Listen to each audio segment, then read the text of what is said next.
যে পারলে রাজনীতিতে আসেন, পারলে দল করে দেখান, এটা হইল?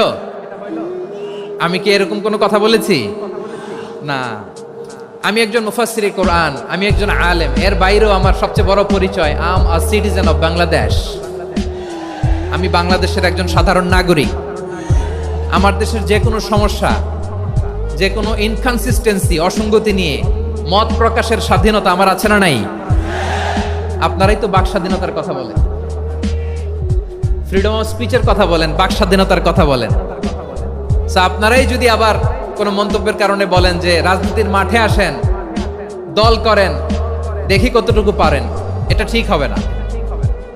তাই প্রিয় ভাইয়ের, আসুন আমরা দল মত নির্বিশেষে কাঁধে কাঁধ মিলিয়ে সোনার বাংলাদেশ গড়ি, দুর্নীতিমুক্ত বাংলাদেশ গড়ি, যে বাংলাদেশের জন্য রক্ত দিয়েছে আবু সাইদ,